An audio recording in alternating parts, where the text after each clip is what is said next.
Développement, président de la République de Guinée et chef de l'État. Je prie le protocole de bien vouloir accompagner son Excellence. Au nom de l'Assemblée générale, j'ai l'honneur de souhaiter la bienvenue à son Excellence, Monsieur Mamadi Doumbouya, président du Comité national pour le rassemblement et le développement, président de la République de Guinée et chef de l'État, et je l'invite à prendre la parole devant l'Assemblée.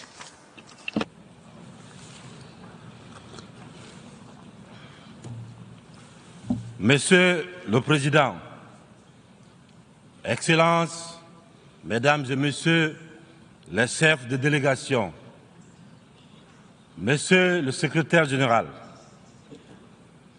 je voudrais, avant de commencer, Monsieur le Président, vous adresser les chaleureuses félicitations de la délégation guinéenne pour votre brillante élection à la présidence de la 78e Assemblée générale des Nations unies.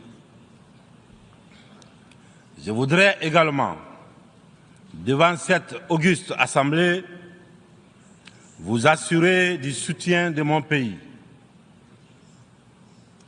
Je souhaite par la même occasion rendre un hommage mérité à votre prédécesseur, Monsieur Sabah Korosi de la Hongrie, à Monsieur le Secrétaire général, Monsieur Antonio Guterres. Je le remercie pour le dévouement avec lequel il dirige notre organisation. Monsieur le Président, Mesdames et Messieurs, en venant prendre part aux travaux de la 78e section ordinaire, je voudrais m'acquitter d'un devoir, celui de vous transmettre les chaleureuses salutations du peuple souverain de Guinée. Mon pays qui continue de fonder un espoir en l'Organisation des Nations Unies pour trouver des solutions idoines aux questions auxquelles notre monde continue d'être confronté. Dans ce cadre, Monsieur le Président, nous pensons que les fondamentaux qui ont sous-tendu à la création de notre organisation doivent s'adapter aux mutations profondes de notre société. L'objectif du thème de la présente session, paix, prospérité, progrès, durabilité, est d'actualité. Évocateur et mérite une attention particulière de notre part. Épidémie de coups d'État en Afrique. Après celle de la Covid-19, le continent est frappé par celle des putschs militaires, notamment dans les pays francophones du sud du Sahara.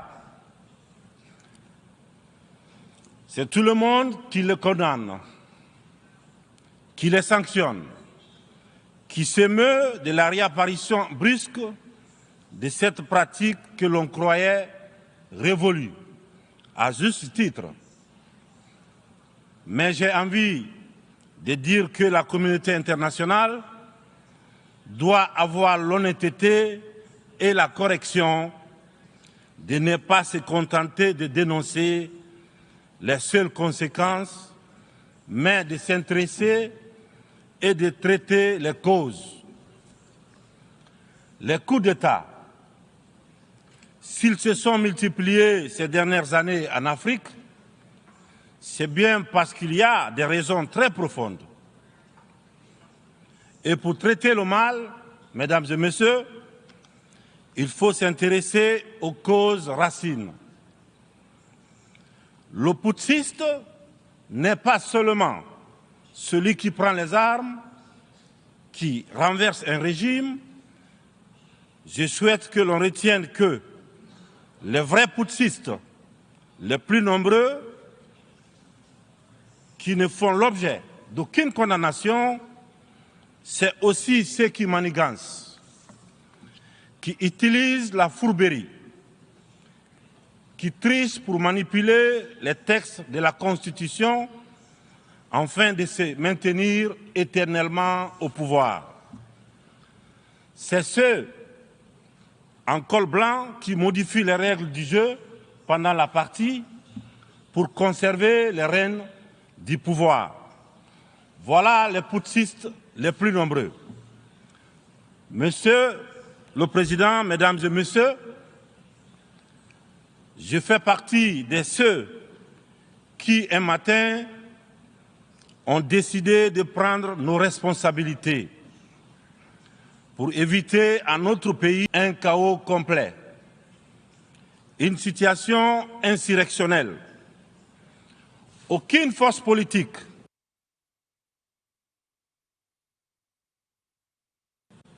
toutes complètement neutralisées à l'époque n'avaient ni le courage ni les moyens de mettre fin à l'imposture que nous vivions. La rectification institutionnelle à laquelle mes frères d'armes et moi avons pris nos responsabilités le 5 septembre 2021 n'était qu'une conséquence de cette situation de chaos qui avait fini par fissurer le tissu social et mettre à mal le vivre ensemble. Sans être exhaustif, nous pensons que les transitions qui sont en cours en Afrique sont dues à plusieurs facteurs parmi lesquels on peut citer les promesses non tenues, l'endormissement du peuple, le tripatouillage des constitutions par des dirigeants qui ont pour seul souci de se maintenir au pouvoir au détriment du bien-être collectif. Aujourd'hui, le peuple africain sont plus que jamais éveillés et décidés à prendre leur destin en main. La mauvaise répartition des richesses crée des inégalités sans fin. La famine, la misère qui rendent le quotidien de nos populations de plus en plus difficile. Ces inégalités font partie des causes des événements qui mettent en péril surtout le vivre ensemble. Quand les richesses d'un pays sont dans les mains d'une élite, alors que les nouveau-nés meurent dans les hôpitaux par manque de couveuses,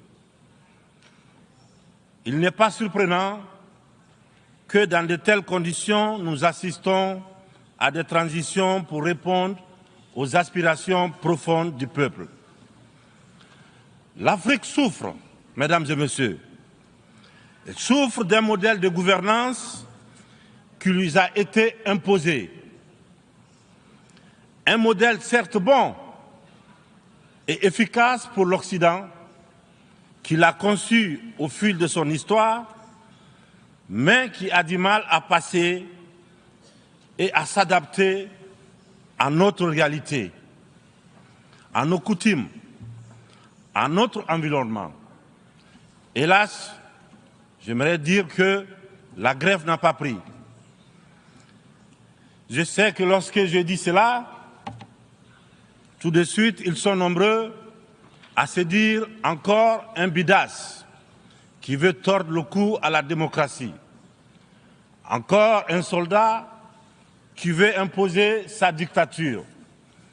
Cependant, de façon très claire, sans hypocrisie, sans faux semblant, les jeux dans les jeux, nous sommes tous conscients que ce modèle de démocratie que vous nous avez si insidieusement et savamment imposé après le sommet de la Baule en France, presque de façon religieuse, il ne marche pas. Les différents indices économiques et sociaux sont là pour démontrer que ce n'est pas un jugement de valeur sur la démocratie en elle-même.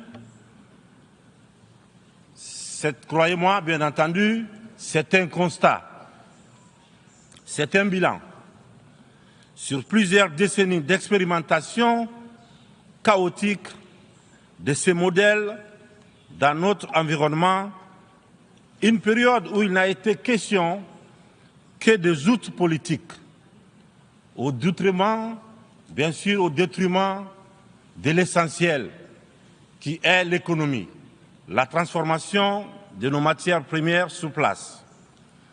Permettez-moi de pousser l'exercice de vérité un peu plus loin. Avec ma courte mais intense expérience à la gestion d'un État, la Guinée, j'ai mieux mesuré à quel point ce modèle a surtout contribué à entretenir un système d'exploitation et de pillage de nos ressources par les autres, et une corruption très active de nos élites, des leaders nationaux à qui on a souvent accordé des certificats de démocrates. Et en fonction de leur docilité ou de leur aptitude à brader les ressources et les biens de leur peuple, ou encore de leur facilité à céder aux pseudo-recommandations et injonctions des grandes puissances. Je dois d'ailleurs, dans ce sens, confesser que tout ce à quoi je fais face dépasse l'imagination. Ce sont les mêmes qui confessent la démocratie, la transparence, qui dénoncent la mauvaise gouvernance et la corruption, qui dictent les règles. C'est eux qui en offrent très discrètement et sournoisement redoublent de pression pour nous faire céder notre patrimoine dans des contrats léonins. Je comprends certains dirigeants, quelques-uns de mes prédécesseurs, qui, parce qu'ils avaient des fragilités, parce qu'ils étaient sous pression, ou parce qu'ils traînent des casseroles, ou surtout parce qu'ils avaient des agendas politiques, ont cédé à ce qu'on leur demandait. Je les comprends sans les approuver. Certains m'ont même rappelé que si j'avais un agenda politique, je serais moins à l'aise pour mener à bien les réformes auxquelles mon gouvernement et moi nous nous sommes attaqués. Une chose est certaine, nous n'avons qu'une seule préoccupation, le bien-être du peuple et le vivre ensemble. C'est cela notre priorité. C'est pourquoi la transition que je dirige a choisi de se consacrer avec méthode en fixant les objectifs clairs dans un ordre précis. Le social, l'économie et le politique.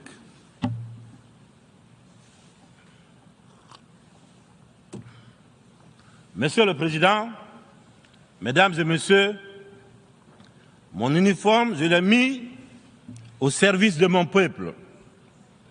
Je vous serai reconnaissant de respecter ces serments, de nous tenir à distance respectable des divisions, de toutes sortes que beaucoup essaient de nourrir dans nos pays.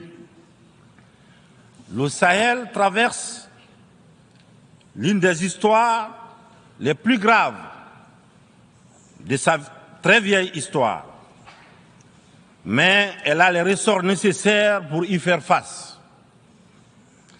Son sens légendaire de la diplomatie doit être libéré afin qu'ensemble, nous nous parlions sans interférence.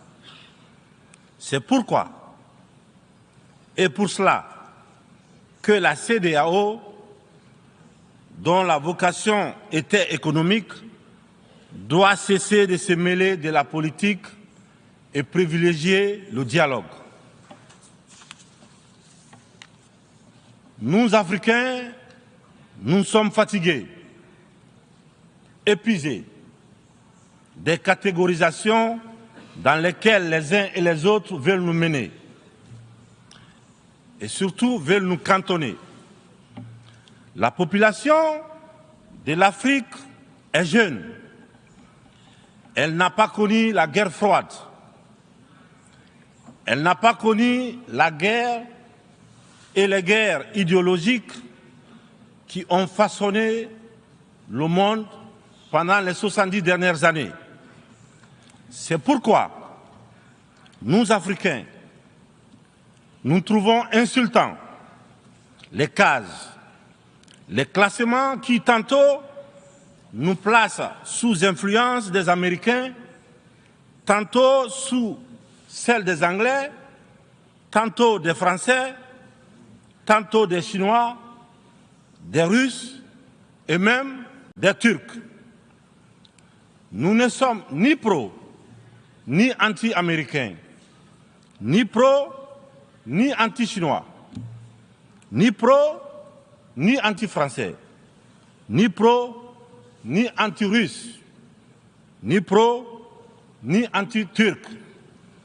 Nous sommes tout simplement pro-africains. C'est tout.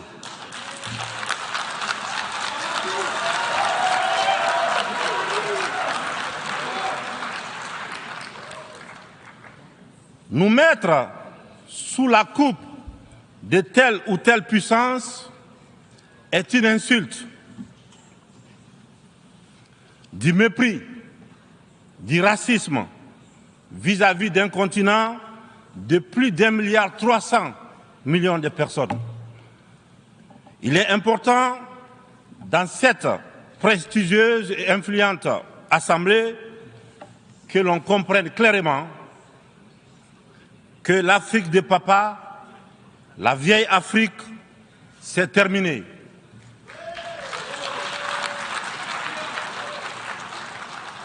Avec une population de plus d'1 milliard d'Africains, dont environ 70% de jeunes totalement décomplexés, des jeunes ouverts sur le monde et décidés à prendre en main leur destin. Il est venu le moment de prendre conscience que les structures, les règles issues de la Seconde Guerre mondiale, en l'absence de nos États qui n'existaient pas encore, sont obsolètes. C'est la fin d'une époque déséquilibrée, injuste, où nous n'avons pas droit au chapitre.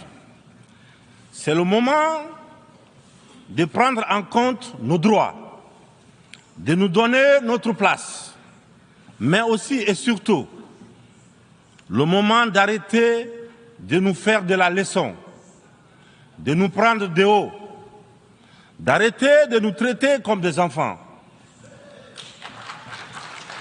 Rassurez-vous, rassurez-vous, nous sommes suffisamment grands pour savoir ce qui est bien et ce qui est bon pour nous. Nous sommes suffisamment matures pour définir nos priorités, pour concevoir notre modèle qui corresponde à notre identité, à la réalité de nos populations, à ce que nous sommes tout simplement. Nous vous serions fort reconnaissants de nous faire confiance et de nous laisser mener notre barque comme vous l'avez permis dans certaines régions du monde. Vous l'avez permis en Asie, en Proche et Moyen-Orient, pour ne citer que cela. Cette infantilisation est du plus mauvais effet pour une jeunesse africaine qui s'est émancipée. Dans ce contexte, nous sommes tous interpellés et appelés à procéder à une meilleure analyse de la situation en vue d'initier et de poursuivre de nouvelles politiques au bénéfice de tous. La communauté internationale doit regarder l'Afrique avec les yeux neufs. Elle doit entreprendre avec elle désormais une coopération franche dans un esprit de partenariat gagnant-gagnant. Je vous remercie de votre attention. Merci.